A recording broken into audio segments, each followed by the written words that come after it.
David Hahn was a regular American teenager. He loved fireworks, tinkering with things, and scouting.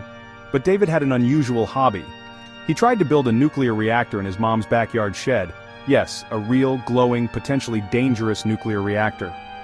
David's story is a fascinating mix of ambition, naivety, and the allure of the unknown.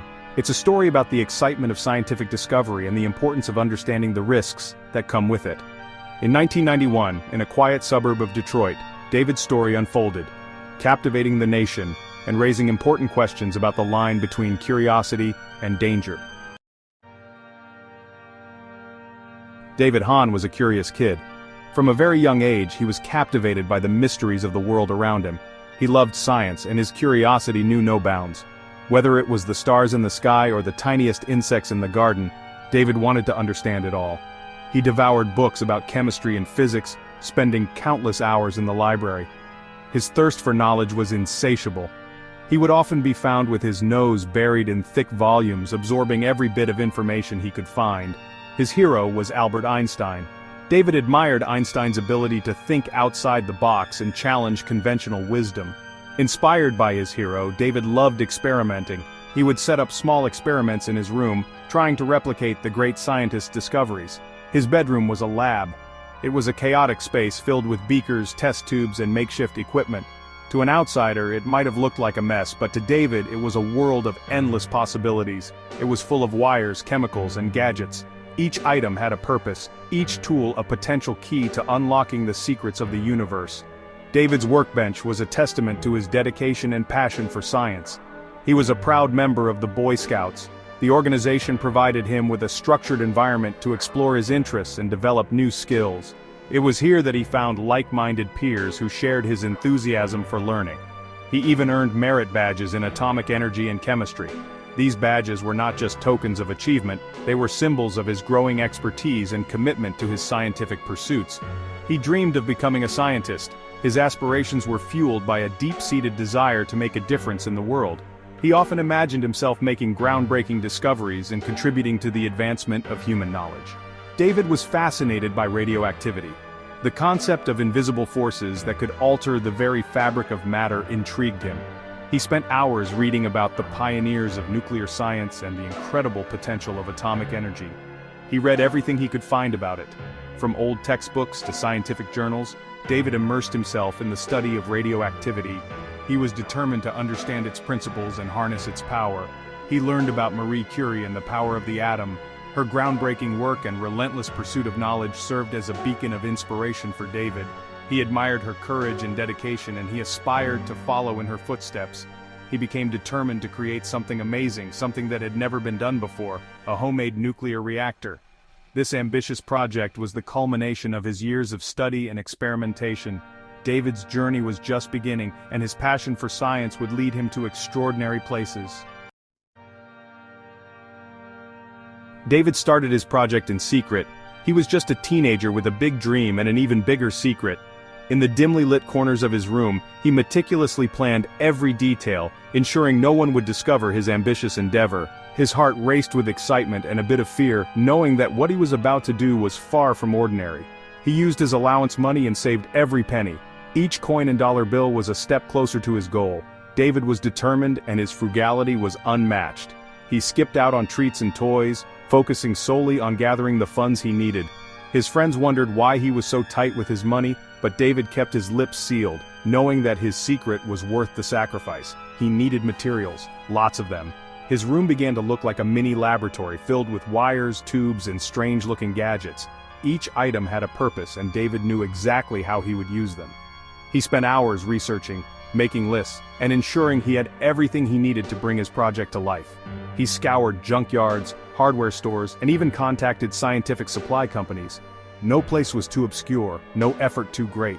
David's determination was unwavering. He became a familiar face at local junkyards, always on the lookout for discarded treasures. At hardware stores, he asked detailed questions, pretending to be working on a school project. Online, he navigated through scientific supply catalogs, dreaming of the day his project would be complete. He was creative and resourceful. David's ingenuity knew no bounds. He repurposed everyday items, turning them into essential components for his project. His room was a testament to his creativity, with makeshift tools and devices crafted from the most unexpected materials. His mind was always buzzing with new ideas, and he loved the challenge of making something extraordinary out of the ordinary. He even convinced people to give him things by pretending he needed them for school projects. His persuasive skills were impressive. Teachers, neighbors, and even local business owners were charmed by his enthusiasm and willingness to learn. They had no idea that their contributions were fueling a secret project far more ambitious than any school assignment. He collected old smoke detectors, lantern mantles, and anything that might contain radioactive material. David's quest for materials took him to unusual places. He learned to identify items that contained the elements he needed, often surprising those around him with his knowledge. His collection grew, each piece a small victory in his grand plan. He even got his hands on a small amount of uranium. This was the crown jewel of his collection. Obtaining it was no small feat, and David knew the risks involved, but his determination outweighed his fear. He handled it with the utmost care, knowing that this tiny piece of material was crucial to his project's success. He kept his project hidden in a shed behind his mother's house.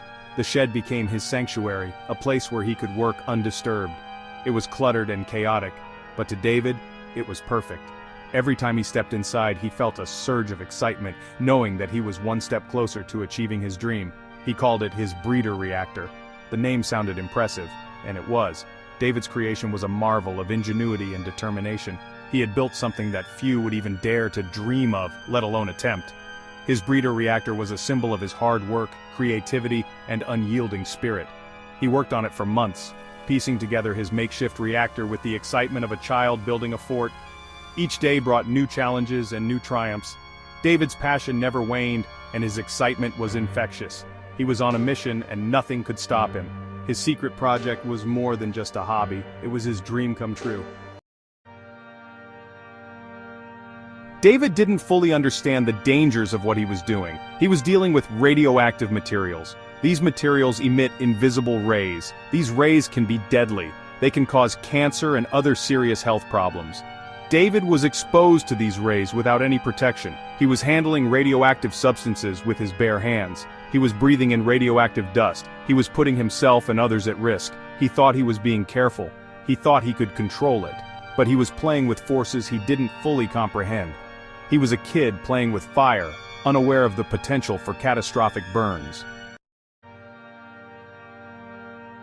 One summer night, David's experiment took a dangerous turn.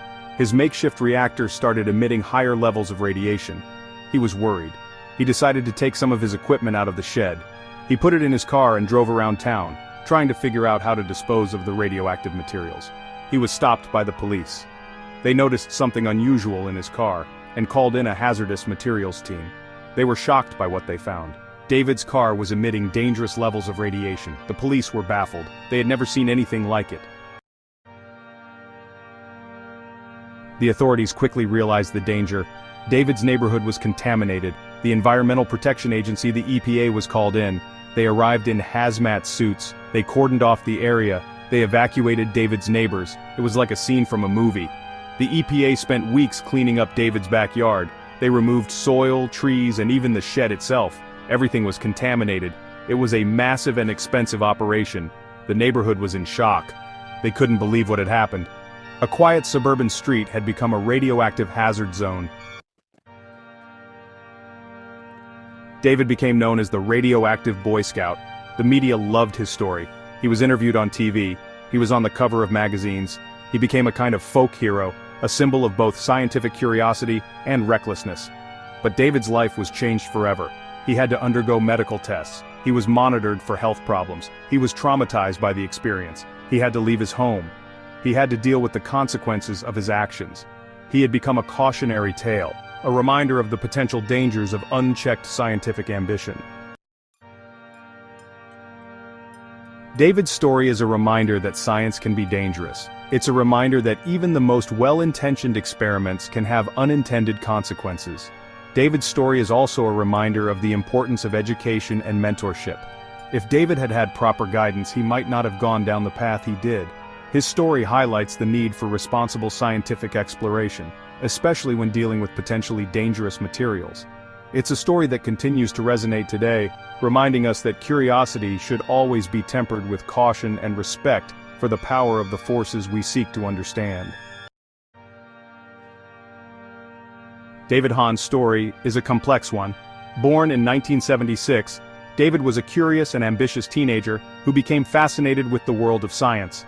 His journey began with simple chemistry experiments in his backyard, but his curiosity soon led him down a much more dangerous path. It's a story about the allure of science and the dangers of unchecked ambition. David's fascination with nuclear energy grew, and he set out to build a homemade nuclear reactor. His determination was fueled by a desire to achieve something extraordinary, but he underestimated the risks involved. It's a story about the fine line between curiosity and recklessness. David's experiments became increasingly hazardous, and he began to collect radioactive materials from everyday items. His lack of formal training and oversight led to dangerous levels of radiation in his neighborhood. It's a story that sparks debate about the freedom to explore and the responsibility that comes with it. Should young scientists be given the freedom to experiment, or should there be stricter regulations to prevent potential disasters? This question remains at the heart of David's story. Should we encourage scientific curiosity even if it carries risks? David's story serves as a cautionary tale, reminding us that while curiosity can lead to great discoveries, it can also lead to unintended consequences if not properly guided. How do we balance the desire for knowledge with the need for safety? This is a question that educators, scientists, and policymakers continue to grapple with. Ensuring that young minds are nurtured while also protecting them from potential harm is a delicate balance. David's story doesn't offer easy answers. It highlights the complexities and ethical dilemmas inherent in scientific exploration.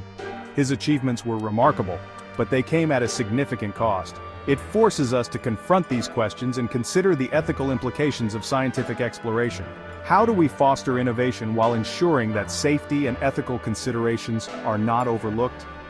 It reminds us that the pursuit of knowledge, while essential, should always be approached with a healthy dose of caution and respect for the potential consequences.